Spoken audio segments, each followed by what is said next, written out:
ओवैसी साहब, ओवैसी साहब,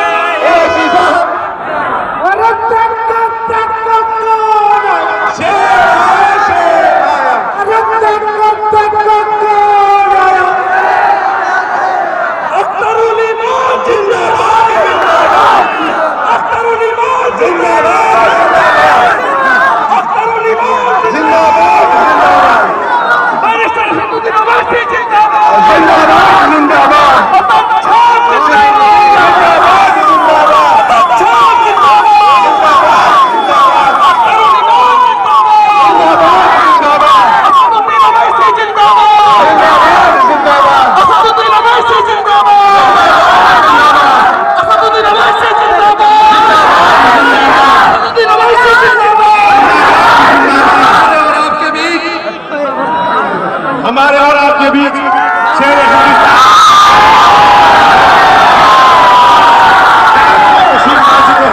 आप लोगों से मेरी गुजारिश है, दरखास्त है कि आप लोग अपनी अपनी जगह संजीदगी के साथ तशरीफ रखें। इंशाअल्लाह हम सब के शेर हिंदुस्तान जनाब बैरिस्टर असदुद्दीन साहब आपके रूबरू है।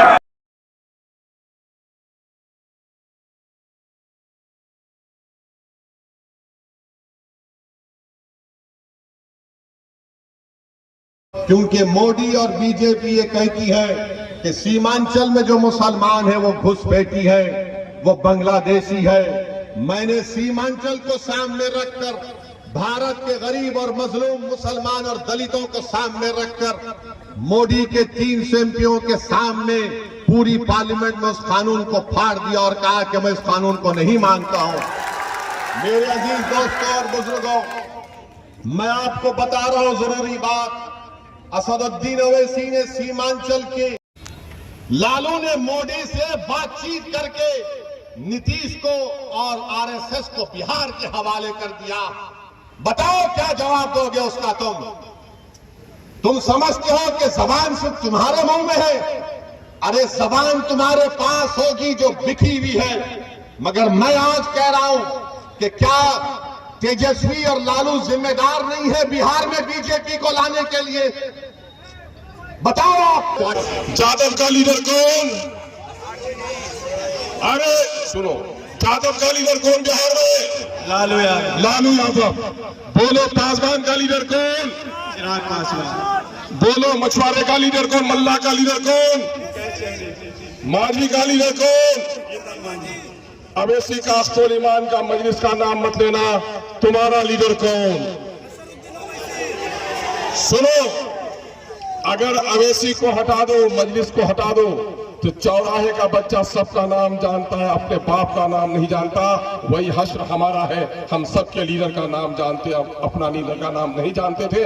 अल्लाह का शुक्र है अब अपने लीडर का नाम जानते हैं। हमारा लीडर कौन? एक बात और कह के चला जाऊंगा। एक औरत है, बच्चा पैदा नहीं हुआ 12 साल तक। उस दिन का सर्वे करके देखिए कि यहाँ नहीं, दिल्ली के कार्यालय में भी देखा। आप कह रहे कि मुसलमानों के रग में हिंदू का खून है, ये कहाँ तक सत्य है? बिल्कुल सत्य। इस देश में गंगा जमुनी तहजीब रही है।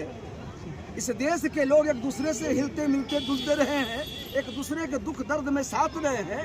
देश की आजादी की लड़ाई हो रही थी तो हिंदू मुसलमान आप यहाँ पहुंचे, एक हवा चल रही है कि AIM जो कि बीजेपी की बी टीम है, तो आप जो यहाँ आए आपको कैसा लगा? मुझे तो ऐसा नहीं लगा। हमें तो लगा कि RJD ही बीजेपी की बी टीम है, क्योंकि उनके विधायक बिकने का काम किए। लेकिन इनके विधायक को तोड़ने के बावजूद भी ये इनके जो विधायक थे, प्रदेश अध्यक्ष जी, बेचारे दिन भर सदन में रहे कि RJD की सत्ता अगर बनेगी तो मैं RJD को समर्थन करूंगा। आप अपना परिचय देंगे? मैं रंजन पासवान। यहाँ के 4 विधायक MIM छोड़ करके RJD में चले गए, आप फिर MIM में आ गए। मैं उसी का भरपाई मगध से करूंगा। मैं उसी का भरपाई मगध से कर दूंगा। ओके धन्यवाद। बहुत अच्छा लगा। और ओवैसी साहब के साथ हम लोग मिल चुके हैं 2014 से, और बहुत ही अच्छा लगा। और ये पार्टी अच्छी है। हम अभी आप पूछ रहे थे रंजन पासवान जी से कि आप लोजपा छोड़ करके यहाँ पर चले आए, आपने ओवैसी साहब की पार्टी AIMIM में क्या देखा? तो AIMIM में इन्होंने देखा, ये अट्रैक्ट हुए जब अख्तरुल ईमान साहब इस सदन में ये बिलक के कह रहे थे नीतीश कुमार जी से कि दलितों का 200 कुछ करोड़ रुपया वो कहाँ गया। दलित की लड़ाई लड़ रहे थे, मुसलमानों की लड़ाई, पिछड़ों की लड़ाई, दबे कुचले लोगों की लड़ाई लड़ने वाली पार्टी ही नहीं सही हो सकती है। अक्सर AIM को जो दूसरी पार्टी है वो हमेशा बीजेपी की बी टीम कहती है, क्यों ये बताइए। आपके बी टीम जो अगर कोई पार्टी होती है उसको दो चीज़ की लालच होती है, या तो सत्ता की लालच होती है या पैसों की। ओवैसी साहब को जहाँ तक पूरी दुनिया जानती है कि पैसों की लालच हिंदू मुस्लिम करके वो फूट डाल रही है जनता में। बीजेपी नहीं, AIM बीजेपी का ये लोगों का कहना है। डाल रही है ना। यहाँ पर कहाँ पर है ओवैसी साहब की पार्टियों ने कभी हिंदू मुस्लिम अलग किया है?